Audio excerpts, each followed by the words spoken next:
नमस्कार, business plus टेलिभिजनको news bulletin business टुडेमा स्वागत छ। म संगीता कटुवाल। सुरुमा हेडलाइन्स। अन्तर्राष्ट्रिय तस्करीमा नेपाली संयन्त्रहरू जोडिए। नेपालका 9 बैंक र 10 कम्पनी मार्फत 11 वर्षमा 34 अर्ब 84 करोडको शंकास्पद धन ओसार पसार भएको खुलासा।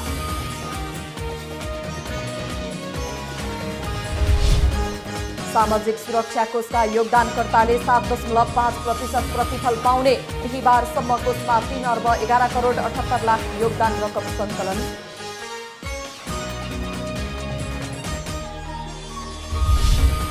एसियाली विकास बैंकले 18 अर्ब 41 करोड बराबरको ऋण सहयोग उपलब्ध गराउने।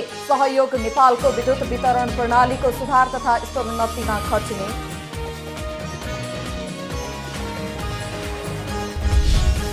यो साता नेप्से 115.12 अङ्कले बढेर सूचक 1893.24 अङ्कमा।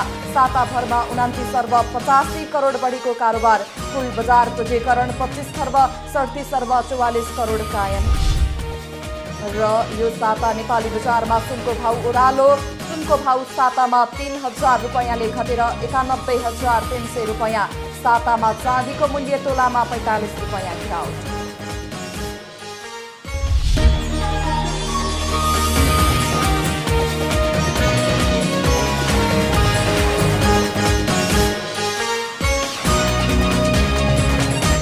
बिजनेस टुडेको सुरुमा शंकास्पद धनको कारोबार सम्बन्धी न्यूज।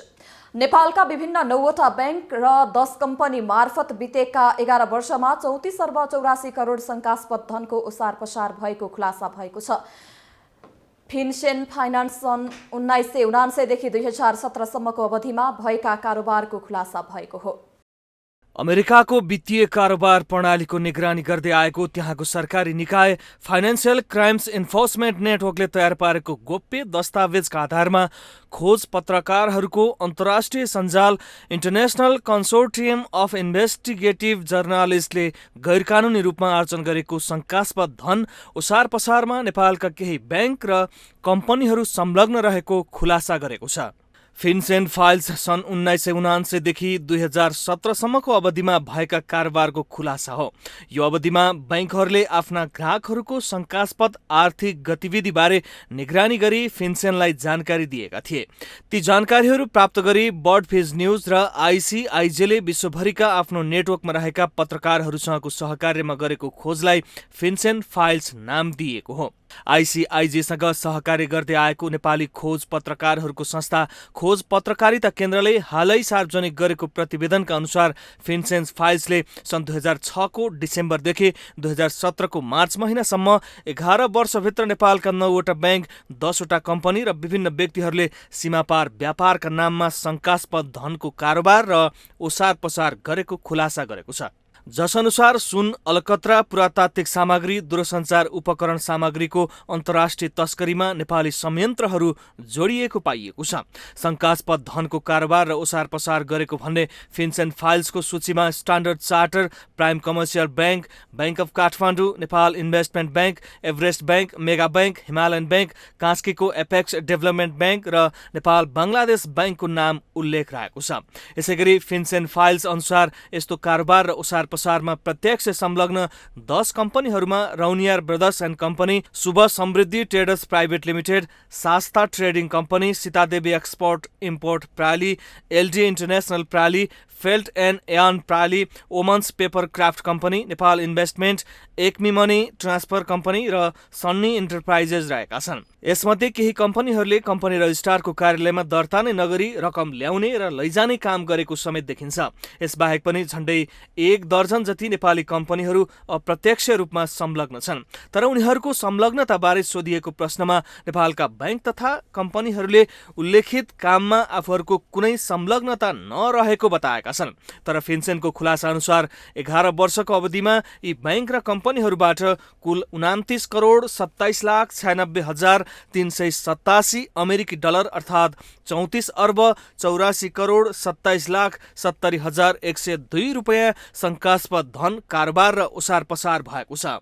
यो रकम आर्थिक वर्ष 2077-78 मा गण्डकी प्रदेश सरकारले संसदमा प्रस्तुत गरेको बजेट बराबर हो। बिजनेस टुडेमा पालो भएको छ ब्रेकको।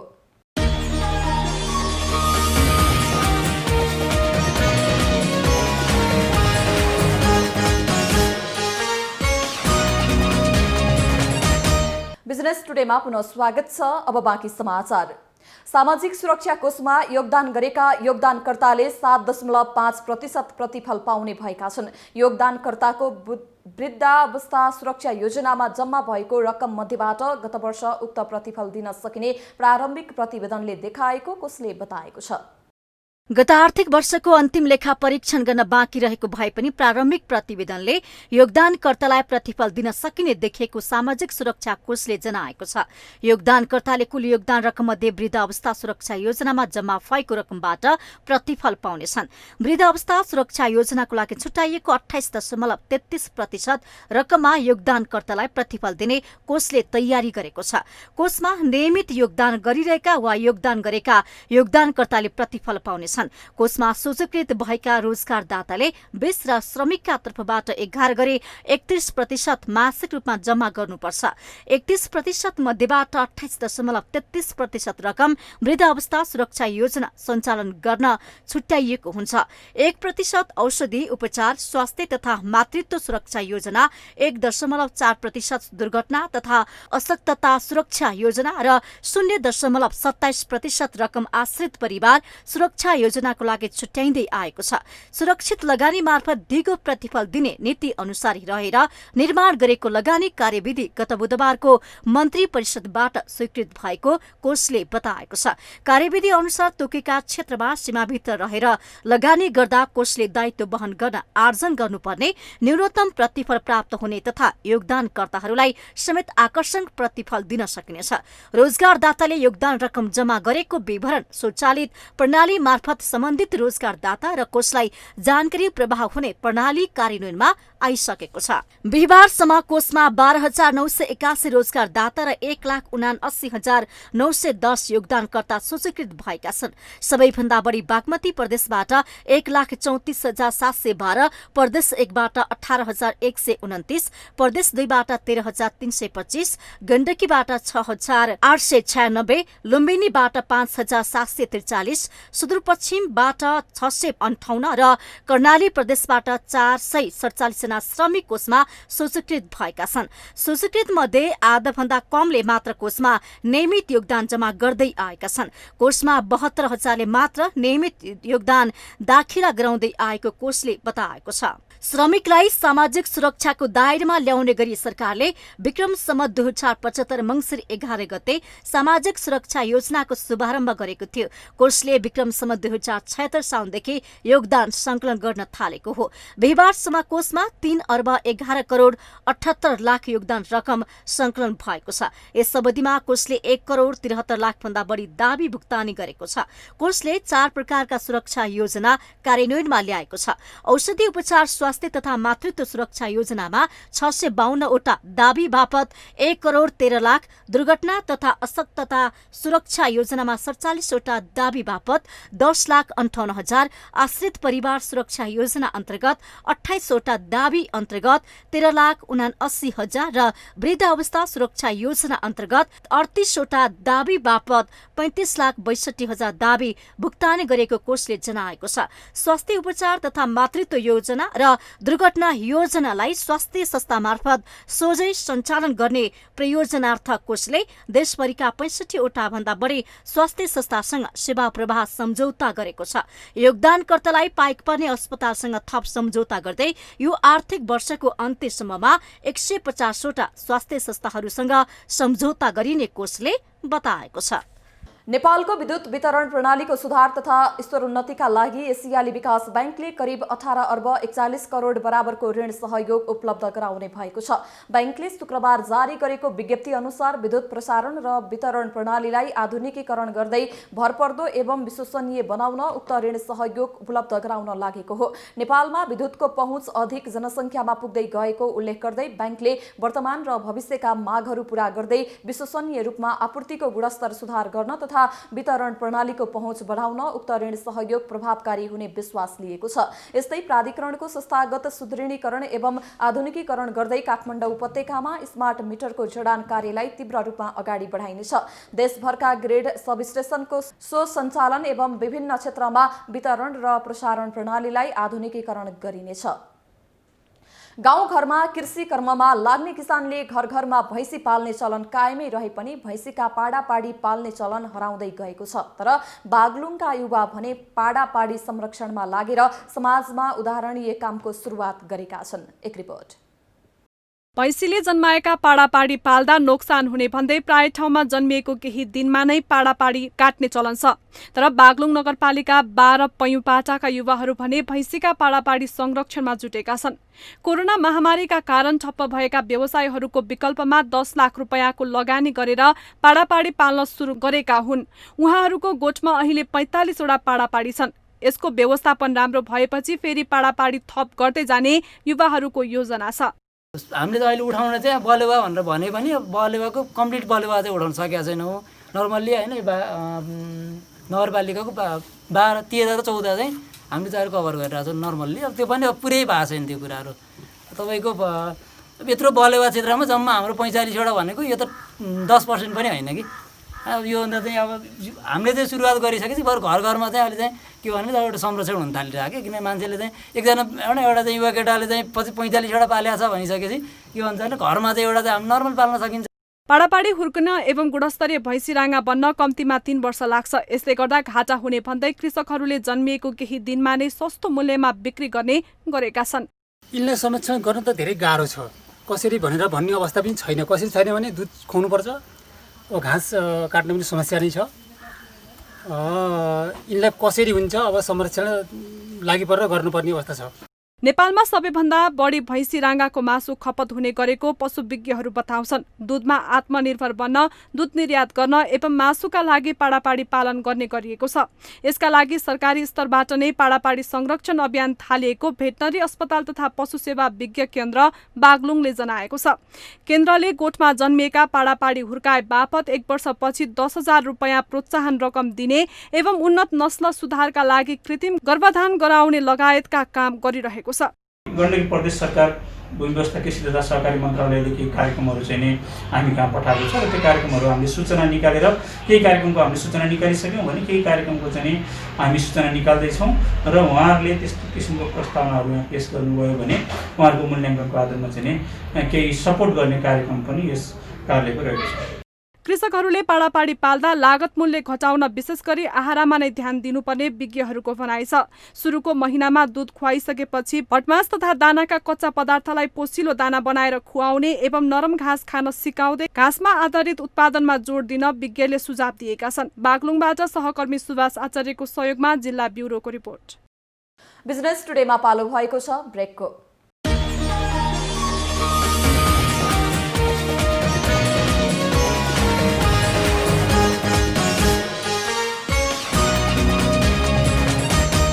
यो साता शेयर बजारले कीर्तिमान कायम गरेसँगै नेप्से परिसूचक अल टाइम हाईमा छ। साताको 5 दिनको कारोबार मध्ये 1 दिन शेयर बजारमा सामान्य करेक्सन देखिँदा 4 दिन भारी मात्रामा बजार बढेको थियो। सातामा नेप्से 115.12 अङ्कले बढ्दा 29 अर्ब 85 करोड बढीको कारोबार भयो। एक रिपोर्ट। यस साता शेयर बजारमा कीर्तिमान कायम गरिसके नेप्से परिसूचक अल टाइम हाईमा छ। यस साताको 5 दिनको कारोबार मध्ये 1 दिन शेयर बजारमा सामान्य करेक्सन देखिएको थियो भने बाँकी 4 दिन भारी मात्रामा बजार बढेको थियो। साताको अन्तिम कारोबार दिन 1893.25 अङ्कमा बजार बन्द भएको छ। यस साता 4 दिन बढेको बजारमा 115.13 अङ्कको वृद्धिसँगै बजारले बुलिश ट्रेन्डको शुभारम्भ गरेको छ। यस साता नेप्से परिसूचकसँगै कारोबार रकमले पनि नयाँ कीर्तिमानी रचेको छ। यस सातामा मात्र 7,17,81,986 किता शेयरको खरिद बिक्री भएको छ। 5 कारोबार दिनमा 29 अर्ब 85 करोड 72,98,000 रुपियाँ भन्दा धेरैको कारोबार भएको छ। नेप्से परिसूचक निरन्तर उकालो लाग्दै गर्दा बजार पुँजीकरण पनि हालसम्मकै उच्च कायम भएको छ। यस साताको अन्तिम कारोबार दिन बजार बन्द हुँदासम्म शेयर बजारको बजार पुँजीकरण 25 खर्ब 37 अर्ब 44 करोड 22,84,740 रुपियाँ 5 पैसा कायम भएको छ। शेयर बजारमा आइतबार करिब 7 अर्बको कारोबार भएको थियो। साताको पहिलो कारोबार दिन आइतबार 201 वटा कम्पनीको 6 अर्ब 90 करोड 67,28,000 रुपियाँ बराबरको 1 करोड 60,34,717 किता शेयर कारोबार भएको थियो। यो कारोबार ६३,५७० पटकको व्यापारमा भएको हो। आइतबार पनि कुल कारोबारमा सर्वाधिक हिस्सा नेपाल पुनर्बिमा कम्पनीले नै ओगटेको थियो। उक्त कम्पनीको 57 करोड 91 लाख 19 हजार रुपियाँ बराबरको शेयर कारोबार भएको थियो। बजार बन्द हुँदा आइतबार 4.69 अङ्क बढेर 1782.81 बिन्दुमा अडिएको थियो। त्यस्तै सोमबार भने सामान्य करेक्सन भएको थियो। 2.38 अङ्क घटेर बजार करेक्सन भएको थियो। लगातार बढेको बजार सोमबारबाट भने लगानीकर्ताहरूले नाफा बुक गरेका थिए। आइतबार 4.69 अङ्क बढेर 1782.81 बिन्दुमा बन्द भएको बजार सोमबार 1789.36 बिन्दुदेखि खुल्ला भएको थियो। 1792 बिन्दु पार गरेको सोमबारको बजार बन्द हुँदा 1780.43 बिन्दुमा अडिएको थियो। यो दिन ठूला कम्पनीहरूको कारोबार मापक सेन्सिटिभ इन्डेक्स पनि 0.12 अङ्क घटेर 344.95 बिन्दुमा झरेको थियो। निकै उतार चढावका बीच सोमबार 4,76,27,04,000 रुपियाँ बराबरको शेयर कारोबार भएको छ। सोमबार 179 कम्पनीको 46,240 पटकको व्यापारमा 1,20,21,347 किता शेयर खरिद बिक्री भएको थियो। मंगलबार शेयर बजार पुनः उकालो लागेको थियो। सोमबार 2.38 अङ्क घटेर सामान्य करेक्सन भएको बजार मंगलबार 29.68 अङ्क बढेर 1,810.11 बिन्दुमा पुगेको थियो। मंगलबार सेन्सिटिभ इन्डेक्स पनि 4.42 अङ्क बढेर 349.37 बिन्दुमा पुगेको थियो। सोमबारको तुलनामा यस दिन कारोबार रकममा पनि वृद्धि भएको थियो। सोमबार 4,76,27,04,000 रुपियाँ बराबरको शेयर कारोबार भएकोमा मंगलबार यो रकम 5,44,29,50,000 रुपियाँ रहेको छ। 196 वटा कम्पनीको 49,783 पटकको व्यापारमा उक्त रकम बराबरको 1,17,48,520 किता शेयर कारोबार भएको थियो। मंगलबार एनआइसी एसिया बैंकको सर्वाधिक रकमको शेयर कारोबार भएको थियो। बुधबार नेप्चे परिसूचक 64.70 अङ्क बढेर 1,874.82 बिन्दुमा पुगेको थियो। यस अवधिमा 198 कम्पनीको 6,81,77,74,994 बराबरको शेयर खरिद बिक्री भएको थियो। कारोबारमा आएका 198 वटा कम्पनीहरू मध्ये 18 वटा कम्पनीको शेयर मूल्य घटेको, 13 वटा कम्पनीको शेयर मूल्य स्थिर रह्यो भने 141 वटा कम्पनीको शेयर मूल्य बढेको थियो। कारोबारमा आएका 12 समूहहरू मध्ये होटल समूह बाहेक बाँकी समूहको परिसूचक बढेको थियो। सबैभन्दा बढी व्यापार समूहको परिसूचक 7.93% बढेको थियो। बिहिबार नेप्से परिसूचक अहिलेसम्मकै उच्च बिन्दु 1926 अङ्कको बिन्दुलाई छोएर फर्किएको थियो। शेयर बजारकै भाषामा भन्दा बिहिबारदेखि बजारमा बुलिश ट्रेन्ड सुरु भएको थियो। बिहिबार शेयर बजार परिसूचक नेप्से 18.43 अङ्कले बढेको थियो। दोहोरो अङ्कले बढेको बजार इतिहासकै उच्च बिन्दु 1893.25 अङ्कको बिन्दुमा बन्द भएको थियो। त्यस्तै क वर्गका कम्पनीको कारोबार मापन गर्ने सेन्सिटिभ इन्डेक्स पनि 2.58 अङ्कले उकालो लाग्दै 365.18 अङ्कको बिन्दुमा बजार बन्द भएको थियो। बिहिबार 201 कम्पनीको 70,003 पटकको कारोबारमा 1,71,88,079 किता शेयरको खरिद बिक्री हुँदा 7,61,30,30,90 रुपियाँ 78 पैसा बराबरको कारोबार भएको थियो। यो साता नेपाली बजारमा सुनको भाव ओह्रालो ट्रेन्डमा रह्यो। साताको पहिलो दिन 94,300 रुपियाँमा कारोबार भएको सुनको भाव साताको अन्त्यमा 3,000 रुपियाँले घटेर 91,300 रुपियाँ कायम रह्यो। सातामा चाँदीको मूल्यमा पनि प्रति तोला 45 रुपियाँको गिरावट आयो। घट्दो मूल्य र विवाहको सिजन लगायतका कारणले 7 महिनासम्म बन्द सुन बजारमा खरिद बिक्रीको चहल पहल बढेको छ। सामान्य अवस्थाको तुलनामा करिब 35% मात्रै व्यवसाय चलिरहेको नेपाल सुन चाँदी व्यवसायी महासंघले जनाएको छ। आइतबार प्रति तोला 94,300 मा कारोबार भएको सुनको भाव सोमबार पनि यथावत नै रहेको थियो। तर मंगलबार सुनको भाव तोलामा 1,800 रुपियाँले घट्यो। सो दिन चाँदीको भाव पनि तोलामा 30 रुपियाँले सस्तेको थियो। बुधबार पुनः 1,000 रुपियाँले सुनको सुनको भाउ सस्तो भएर 91,500 रुपियाँ कायम भयो। बुधबार चाँदीको मूल्य पनि प्रति तोलामा 5 रुपियाँले घटेर 1175 रुपियाँ रहेको थियो। बिहिबार स्थिर रहेको सुनको भाउ शुक्रबार भने तोलामा 200 रुपियाँले सस्तिएर 91,300 रुपियाँमा झरेको छ।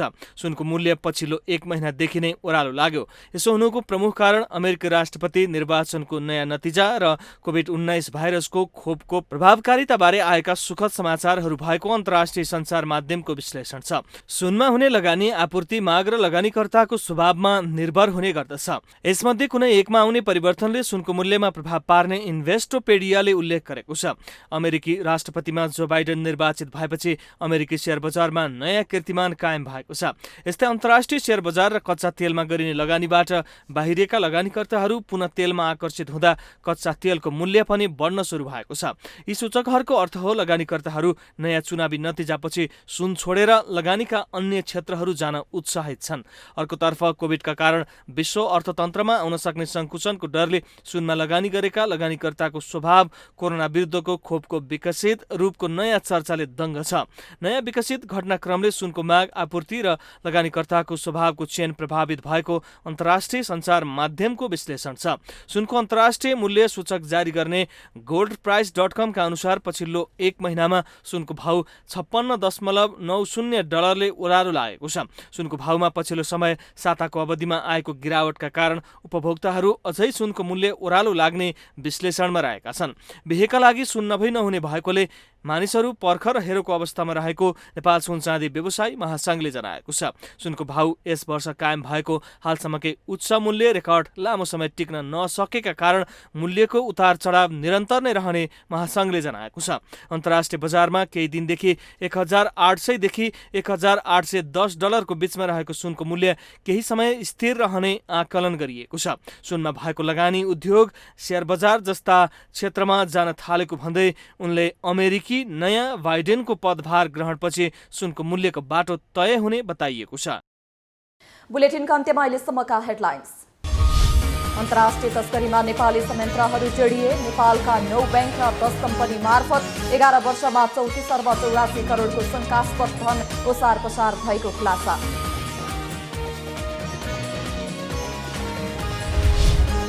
सामाजिक सुरक्षा कोषका योगदानकर्ताले 7.5% प्रतिफल पाउने। बिहिबारसम्म कोषमा 3,11,78,00,000 योगदान रकम सङ्कलन।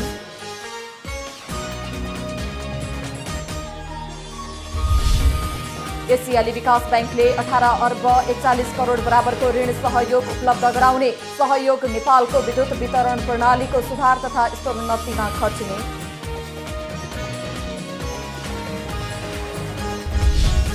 यो साता नेप्से 115.12 अङ्कले बढेर सूचक 1,893.24 अङ्कमा। साताभरमा 29,85 करोड बढीको कारोबार। कुल बजार पूँजीकरण 25,37,44 करोड कायम। र यो साता नेपाली बजारमा सुनको भाउ ओह्रालो। सुनको भाउ सातामा 3,000 रुपियाँले घटेर 91,300 रुपियाँ। सातामा चाँदीको मूल्य तोलामा 45 रुपियाँ गिरावट।